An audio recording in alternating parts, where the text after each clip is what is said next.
a chance I to... got a question about funding for wheelchairs. Oh, employment, yes, go on then. I was at a wheelchair meeting on Tuesday night, and what we're talking about is enough to cut down on people working there. So most of our people might be out of a job and kind of tune. And I just like to say why, because I'm just used to meeting a lot of people from new jobs, and I get on well with them all. And the reason I like to mention is why you have to be out of funding just to... Okay, the panel won't know, and I'll come up, the panel won't know, but it's the wheelchair is a supported employment service which helps John work, and they give John some help, and the funding I think is being cut, not being thrown altogether, it's being cut, so that some of the workers will be losing their jobs and won't be able to help so many people. That's right, isn't it? Yeah. With it. Targeted, etc., but it's also the people that provide the services that help vulnerable people. That we are, as the chap here's just said, redundancies in supported employment. We've just had to move on to a 39-hour week because our budget's been cut by the council and other places, and the wages that we're on anyway are extremely low pay. So there's a whole raft of people employed in that industry that they go fairly unnoticed, and the notice is when there is nobody there to support people, or in the advice team that I work in, we've got a 10-week waiting list to help somebody with an income support claim form.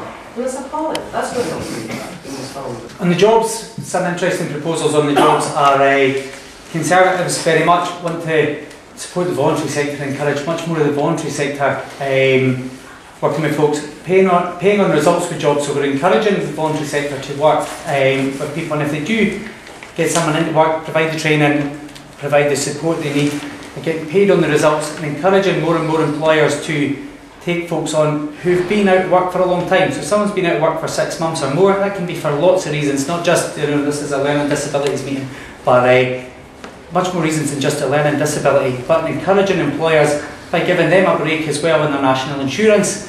That money is funded because it comes from the savings. If someone's on benefits or someone's working, if someone comes off benefits because they've got work, the country's got a saving there. So using the savings we're getting there to be supporting the voluntary sector, to do encouraging much more businesses to look at people they wouldn't normally look at. Folks not worked in 6 months, not had a job in 3 years, often goes bottom of the pile. So encouraging go, well, actually been out of work for a while, but they're getting some good support for this voluntary sector organisation, and actually I get a tax break, so it makes them cheaper. So actually this person suddenly become much more attractive to take and give work to. Key thing, you guys inflicted the only defeat on the Lib Dem SNP Council so far because you've absolutely got together and fought for your rights and stood up for your rights.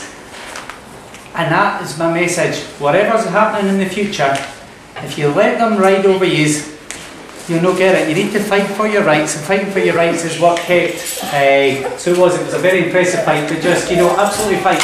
Go and see him, Ian's right, go and see your counsellor, because you do have rights to things like the social worker assessment. So sometimes you've got to fight for them. I'm sorry you've got to fight for them, but do fight, and that's for everybody. Okay, that's very tight in there. 35 seconds. Was it? 35 seconds to beat that. You get your minute. I really enjoyed that. I have learned a lot by being here, and I think I said right at the beginning that I'm not a career politician, and I make no apology about that. I have a lot to learn, but I do have a lot of experience already of working within communities and and sort of living life the same as everyone else. I'm not afraid to challenge and to question things, even from my own party. I'm not afraid to do that. And the times when did it become unacceptable on the hustings to tell the truth? Because I do get sort of like criticised for, oh well, you can't say this and you can't say that, but I'm standing before you not only representing the party but as an individual as well, and I do listen and I do care, and I'm here to learn from you as much as I am to answer your questions and to take them back. And I promise you there's a few issues here that I will take back and hold ministers and things accountable for. Okay, thank you. Yeah. Thank you, Ian. Personally, why should people vote for me? Well, the proof of the pudding is always in the eating. Myself and my colleagues in the Labour group were at the forefront of fighting the care and support tender process.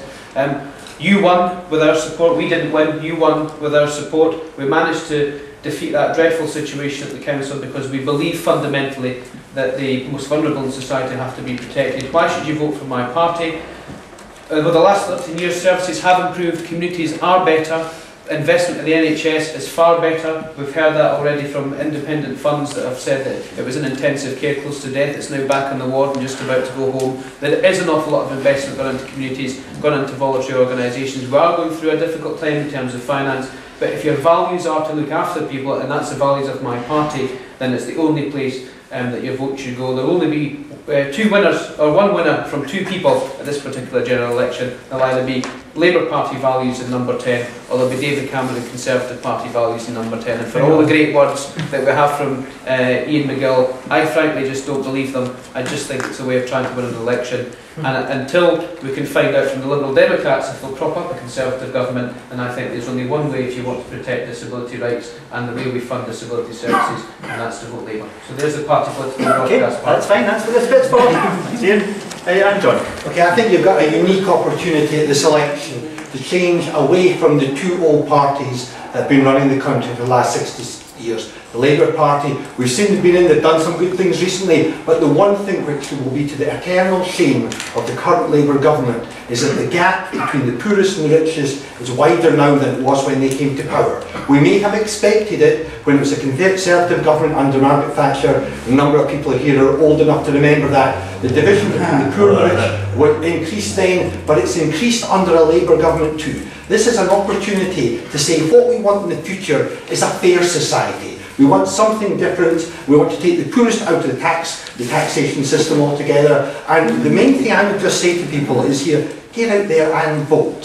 Sad to say, one of the groups in society that has the lowest track record of actually voting are those that suffer from disabilities. People that have mental health problems, only 18% of them vote. So if you're a carer or a supporter, make sure that the individual that you're working with is there, can get to the polling station. Polling stations are accessible. Get out there and vote. But you've got a unique opportunity to say goodbye to the Conservative and Labour parties as history and look forward to the future. It can be a brighter future. We can run this country in a different way. And as I said at the start, no one party's got all the answers. If we can actually work together to solve some of the problems, that will be a change in itself.